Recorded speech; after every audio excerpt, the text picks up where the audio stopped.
नमस्कार दोस्तों, पहले समझना होगा कि जाना कहाँ है। इस वीडियो में हम बात करेंगे एक मोटिवेशनल स्टोरी की। तो शुरू करते हैं। पहले समझना होगा कि जाना कहाँ है। एक बार एक नौजवान लड़का रेलवे स्टेशन पर पहुंचा और स्टेशन पर पहुंचकर टिकट काउंटर पर गया और वहां जाकर कहने लगा कि मुझे एक टिकट दे दो। काउंटर पर बैठे व्यक्ति ने उससे पूछा कि आपको कहाँ का टिकट चाहिए। लड़के ने कहा, टिकट दे दो। आपको बात समझ नहीं आ रही है, मुझे टिकट दे दो। काउंटर पर बैठे व्यक्ति ने सोचा कि ये शायद थोड़ा सा खिसका हुआ है, इसलिए इस प्रकार की बातें कर रहा है। काउंटर पर बैठे व्यक्ति ने फिर से पूछा कि अरे भाई, आपको कहाँ का टिकट चाहिए, बताइए तो। लड़के ने कहा, अरे मैं तुमसे टिकट मांग रहा हूँ, तुम्हें देना नहीं है क्या मुझे टिकट।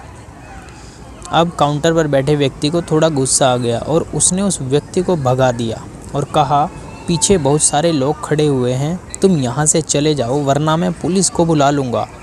वो लड़का थोड़ा सा गुस्सा हुआ और वहाँ से चला गया और उसके बाद वो प्लेटफॉर्म पर आ गया जहाँ पर बहुत सारे लोग खड़े हुए थे और किसी ट्रेन का इंतज़ार कर रहे थे। अब थोड़ी देर के बाद वहाँ पर एक ट्रेन आ गई। अब सभी लोग उस ट्रेन में चढ़ने लगे। वह लड़का भी उस ट्रेन में चढ़ गया। अब मैं सभी से एक प्रश्न पूछता हूँ कि जिसका जवाब आपको मुझे देना है और बताइएगा कि वह लड़का अब कहाँ पर पहुँचेगा। हाँ, बताइए कि वह लड़का अब कहाँ पहुँचेगा। आप मुझे बताइए, वह लड़का कहाँ पहुँचेगा। क्या वहाँ पहुँच पाएगा जहाँ वाकई में उसे जाना है, या फिर वो वहाँ पहुँचेगा जहाँ पर वो ट्रेन उसे ले जाएगी। जी हाँ, बिल्कुल सही। आपने जो जवाब दिया है वह वहाँ पहुँचेगा जहाँ ट्रेन उसको लेकर जाएगी। अब आप भी अपने आप से पूछ कर देखिए कि आप भी बिना लक्ष्य वाले ट्रेन में सफ़र तो नहीं कर रहे। कई बार आप भी अपने माँ बाप को दिखाने के चक्कर में, अपने दोस्त यार को दिखाने के चक्कर में बिना लक्ष्य वाली ट्रेन में बैठ जाते हैं और उन्हें कुछ करके दिखाना चाहते हैं। क्या आपको लगता है कि ये सही है? अब ट्रेन में बैठा व्यक्ति चला जा रहा है, लेकिन कुछ दिन के बाद वो बोर हो जाता है, परेशान होने लगता है कि ये मैं कहाँ जा रहा हूँ।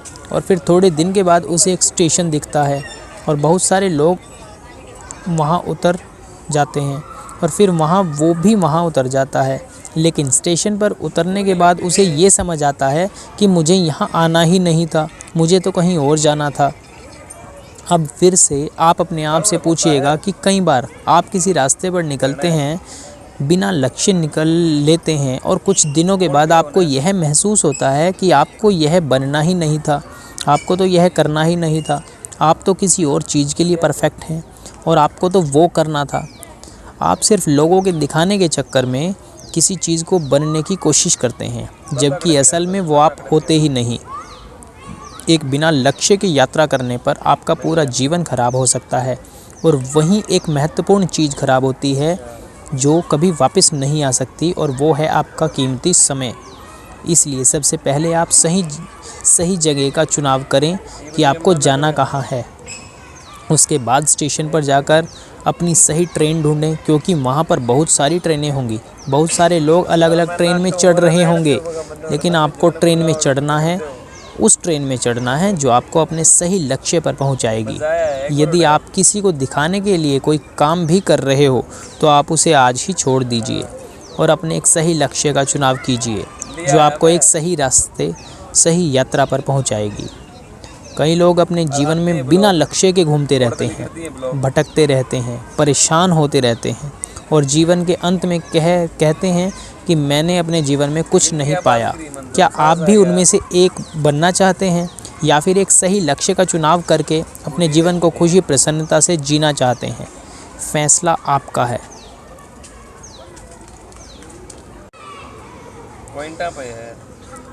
एक और मोटिवेशनल स्टोरी सुनते हैं, दो दोस्त की कहानी।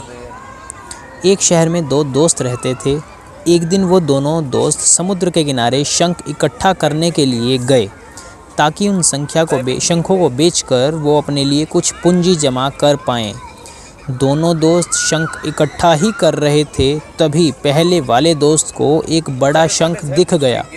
और ये देखकर दूसरे वाले दोस्त के मन में आया कि यार इसे तो इतना बड़ा शंख मिल गया, अब ये मुझसे ज़्यादा पैसा कमा लेगा।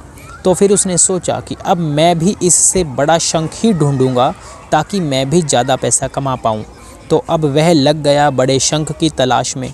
उसने खूब ढूंढा, खूब मेहनत की, लेकिन फिर भी उसे बड़ा शंख हासिल नहीं हुआ। और उस बड़े शंख के चक्कर में उसे जितने भी छोटे छोटे शंख मिलते उन सारे शंखों को उठाकर फेंक देता, क्योंकि उसके दिमाग में वो बड़ा शंख ही था कि वह शंख मुझे किसी भी हालत में प्राप्त करना है, मैं थोड़े ज़्यादा पैसे कमा पाऊँ उस शंख को पाकर। उस बड़े शंख के तलाश में दोपहर से शाम हो गई, शाम से रात हो गई। उसे न तो बड़ा शंख मिला और बल्कि उसने छोटे छोटे शंख जो मिले थे उनको भी कहीं फेंक दिया। उसके हाथ में कुछ भी नहीं आया। और जो पहला दोस्त था उसके पास एक बड़ा शंख था और कुछ छोटे छोटे शंख थे। तो रात हो गई और वो दोनों दोस्त घर जाने लगे। तो घर जाते वक्त पहला दोस्त था उसने अपने शंख बेच दिए और उसके पास जो बड़ा शंख था उसे मिले 1000 रुपये, और छोटे छोटे शंख जो उसके पास थे उसे मिले 3000 रुपये।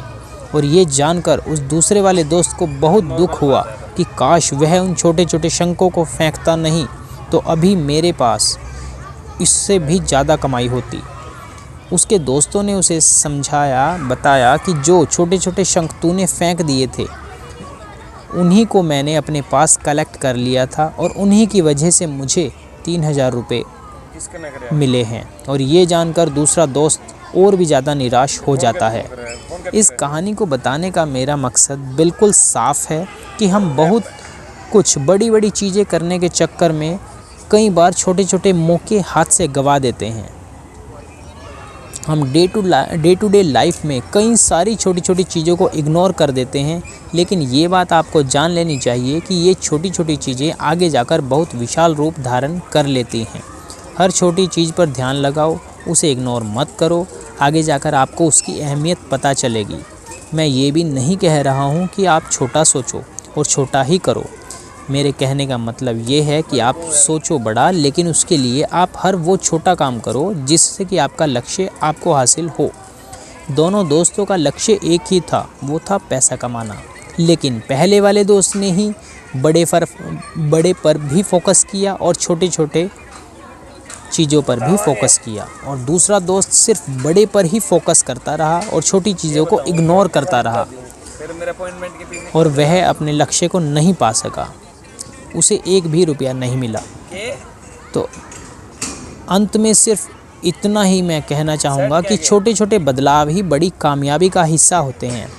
आपको अगर ये वीडियो पसंद आई है तो ज़रूर लाइक शेयर कमेंट करें, और वीडियोज़ इस टाइप की चाहते हैं तो चैनल को सब्सक्राइब करें, बेल आइकन प्रेस करें।